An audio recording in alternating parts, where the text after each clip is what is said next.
How the mighty have fallen. This video, we're going to be talking about Shemira and her massive fall from grace.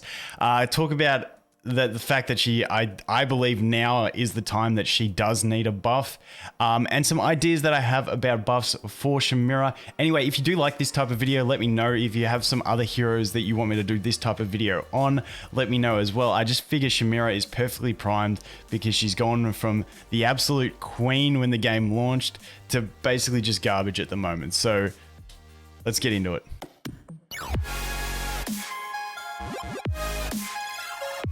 Okay, so the first thing I want to say is Shemira is still a good carry in the early game. The problem with this is that Stitchy is now better. I feel like Damon is a better carry. She's probably, and honestly, Aioli is a better carry in my opinion now from the experiments I've done on my new account with a low ascension Stitchy sitting behind him. Stitchy still gets to do the carry. You have an Aioli as a tanky carry, all that good stuff. But behind those guys, I feel like Shemira is still a top carry for early game. However, the problem with being a good early game carry is that the duration of that early game phase, or up to like that chapter 20, 22-ish is where she sort of starts falling off. The problem with that is, and I know people use her past there, I get it, but she does start falling off.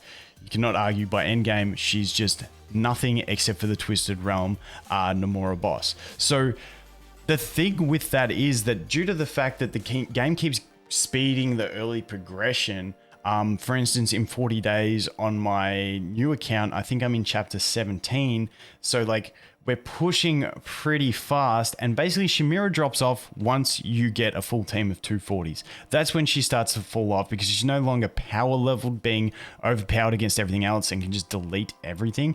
And with the narrowing of that early game phase, it means the duration in which to pick her up shortens, meaning you might not even have her ascended, depending on RNG, if you get there. And now I say depending on RNG because the thing with Shemira is we used to always pick her up from the store, from the Labyrinth store, because she was that best option. But then we got Arthur, then we got Wukong, then we got things like Damon who can carry at low ascension as long as you have the tank in front of him.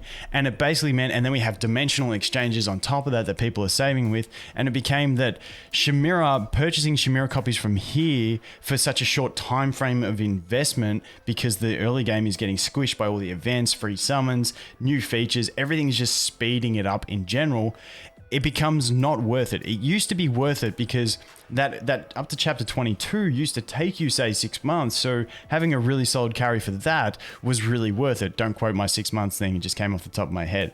So it used to be worth it, but now it's not worth the investment of buying any Shemira copies from the Labyrinth store. So we're basically just left with RNG of pulling copies of her. And even if you do get if you just have a low ascension Damon, he's going to be a better carry if you can put a beefed up tank in front of him. So Shemira just doesn't see any part of the game for me at the moment. Like I said, she is still a good early game carry, but not worth the investment to put on your wish list or get from the store to have her because she falls off too quick. On top of that, like I said, there is the one place where she is useful in the end game, and that is going to be the Twisted Realm Nomura boss. But besides that, you can always just mercenary one anyway. And yeah, she's just had a massive fall from grace. Like I said, when the game used to only have like 22 chapters, she used to be optimal because she was fantastic the whole way through, whereas now she's just really lost. So I want to talk about Shemira. I want to talk about some changes I think could be made to her to help her out, and see what we can do. Hopefully she can get a little bit of a buff, because I know there's a lot of Shemira lovers out there, but unfortunately, she just ain't that great. And the thing about her is, I know she does have that one use in the Twisted Realm, and there's a lot of other characters that you're like, but they're not useful anywhere. But they can sometimes be tech, like a lot of heroes can be tech choices in some teams in either PvE or PvP, to help out a team against certain enemies and stuff like that. I feel like Shemira just doesn't even in the end game have a tech pick in any teams, in any content where she's going to be like a viable option. So yeah, let's talk about buffs. So the main idea I had for Shemira was, so for me, this ability, Tortured Souls, she brings an orb out and she throws like these like ghostly souls, like skull things, ghosts, whatever you want to call them, around the battlefield. That shit's scary, okay? That is scary. So why not have a fear tied into it? So here is my idea, because you don't want to make it too overpowered in the early game either. I get that. It could be tied into a signature item or a furniture or something like that. But I feel like the big change I would like to see, because if we look at the Soul Siphon, I feel like Soul Siphon could change completely.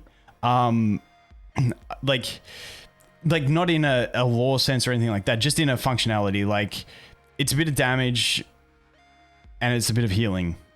It really doesn't help her out that much once we look at endgame type play.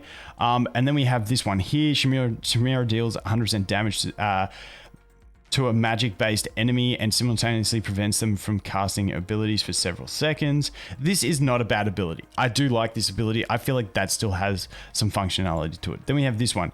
Deals more damage the more health she possesses. Shemira damage can be increased by up to 30%. I honestly like this ability too. It's cool. The thing that gets me is these two abilities. So Soul Siphon, I'll leave that one open to Lilith and you guys to leave suggestions. We can put anything tied to Shemira. We can change it. We can update what Soul Siphon is. I feel like that would need a change. But the big one is her Tortured Souls. Now, what I would like to see, and this like could even be in a skill up, so you have to have her very well advanced to get it, or in a furniture or in a signature item. I'd love to see the Tortured Souls, like, so the way I'd like to see it happen is for Shemira to basically do a big Banshee scream. Just my vibe. Doesn't have to be like that. But I'd like to see the entire damage, the 12 seconds worth of damage and healing happen instantly. Or maybe 50% happen instantly and the other 50% happen over time. Now, this is more in line with what the endgame meta is. Keeping in mind, I'm not a developer. I don't know game balance. This is just some vibes I'm getting and something I'm coming up with off the top of my head. So don't crucify me. But basically, I feel like that is more in line with the endgame type of play where it's more burst damage based. Her continuous slow damage, the fact that it takes her that long to get to use an ult, and then when she does use it, it's little slow damage and everything's dead by the time. It's not impactful. So I feel like having this deal instant AoE damage and healing to herself would be really, really nice. Even if it was more like she releases the Tortured Souls and then maybe after, and like, I was trying to think of a way to synergize with this ability where maybe she could heal up first and then deal the damage, just so that it can have synergies with her passive. It'd be kind of cool. If not, it doesn't really matter. But if it was instant damage and healing, be really cool, make her more viable. Then the Tortured Souls could hang around for 12 seconds and have a percentage chance each second or 0.5 seconds to fear enemy targets. Now, I feel like that would be really cool. Now, you could also put some fun things in, like maybe Graveborn can't be feared because, you know, they're used to Tortured Souls and all that sort of stuff. I feel like that sort of thing would add more fun gameplay to it, but also make her incredibly viable. Like I said, like this would open up options for like Joker synergies, which would be cool if she, you know, spits all these souls out, and obviously balancing the percentage chance to fear and all that stuff would have to be done. Maybe it's like there's a whatever percent chance to fear an enemy every second. When feared enemies are feared for 3 seconds, but cannot be feared more than once every 5 seconds. You know, something balanced like that. They could balance it with timings and stuff like that.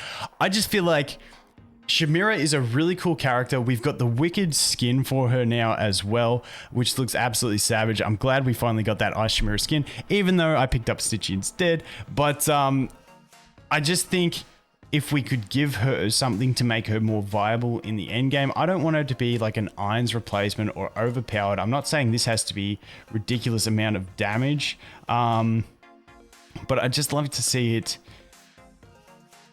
Love to see her viable in the end game. Damage is increased by up to 80%. Does it even tell us a multiplier on this? Nearby enemies during 12 seconds, 50% of all damage caused by abilities converted into healing. Damage is increased by up to 80%. 80% of what? Does that mean it's 80% per sec? This is something I need to find out. I've never even known what the actual damage multiplier is on Shemira. So, I'm tipping it's 90%. Damage by enemies over a duration. Maybe it's 90% every second. I honestly don't know. But we'd have to balance the damage. How is that something I've never known? Probably because by the time you start caring about multipliers, she's past her use for investment of carrying anyway. But we could balance it out. I just feel like that'd be cool. Big Banshee Scream, instant damage, because everyone's like, oh god, that damage. And then she gets the heal, and then the souls all float around as like a tentative CC type thing. I think it would be wicked. Plus, we need to change Soul Siphon. Soul Siphon's just trash. I don't like it. So, and it stops her from using her ult, all that stuff. They did fix that, I think. I can't remember. Yeah, I think they did. Anyway, it used to, which was tilting. Soul Siphon can go away. These two abilities ain't bad. I'm not a massive fan of her signature item and furniture, but hey, well, that's deeper topics. If they buff her standard skills, I'd be really happy. Anyway, guys, let me know what you think about Shemira. Once again, if you like this series, let me know, drop a like, and if you want to see any other heroes, leave them in the comments. Anyway, guys, thanks for watching. I hope you have an awesome day, and I'll look forward to seeing the next one. Cheers.